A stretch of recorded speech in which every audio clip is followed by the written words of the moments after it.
საჯარო მოხელეებისათვის სერტიფიკატების გადაცემის ცერემონია ზურაბ ჟვანიას სახელობის სახელმწიფო ადმინისტრირების სკოლაში ქუთაისისა და რაჭის რეგიონის მთავრობის წარმომადგენლები და მოწვეული სტუმრები ესწრებოდნენ. საქართველოს სხვადასხვა რეგიონებიდან ჩამოსულმა საჯარო მოხელეებმა საჯარო მმართველობისა და ადმინისტრირების პროგრამის ფარგლებში ერთთვიანი გადამზადება გაიარეს ფინანსური მენეჯმენტისა და შიდა აუდიტის დარგობრივ კურსზე. სახელმწიფო ადმინისტრირების სკოლაში მსმენელებისათვის სწავლება 28 სექტემბერს დაიწყო და დღეს დასრულდა. დღეს გაიმართა დიპლომების გადაცემის ცერემონიალი ჟვანიას სახელობის სახელმწიფო ადმინისტრირების სკოლაში. ჩვენი რეგიონიდან იყვნენ წარმომადგენლები, ჩამოსულები. მე მინდა ვისარგებლო შემთხვევით და ყველა ასე ვთქვათ კურსდამთავრებულს მიულოცო დღევანდელი დღე და წარმატებები უსურვო თავიანთ საქმიანობაში. რა თქმა უნდა, საჯარო მოხელეთა გადამზადება, მათი კვალიფიკაციის ამაღლება ძალიან მნიშვნელოვანი არის. ჩვენთვის, ყველა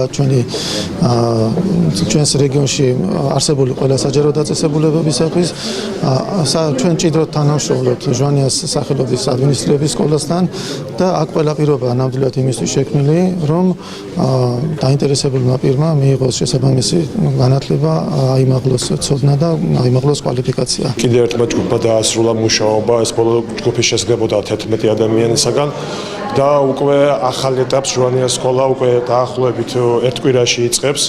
კვლავ ასე მეტი მსმენელი სხვა პროგრამებში მოხდება მათი გადამზადება. ძალიან მნიშვნელოვანი არის, რომ ეს პრინციპი ძალიან მაღალი ხარისხით მუშაობს. ძალიან მნიშვნელოვანი არის ის, რომ სახელმწიფო ზრუნავს თავისი მოხელეების გადამზადებაზე და ამასთანავე იკვრება ერთიანი ქსელი და ერთიანი კომუნიკაცია საჯარო მოხელეებისათვის, რაც სახელმწიფოებრიობისათვის ძალიან მნიშვნელოვანი კომპონენტი არის. გავიარე ფინანსური მენეჯმენტის და შიდა აუდიტის კურსი.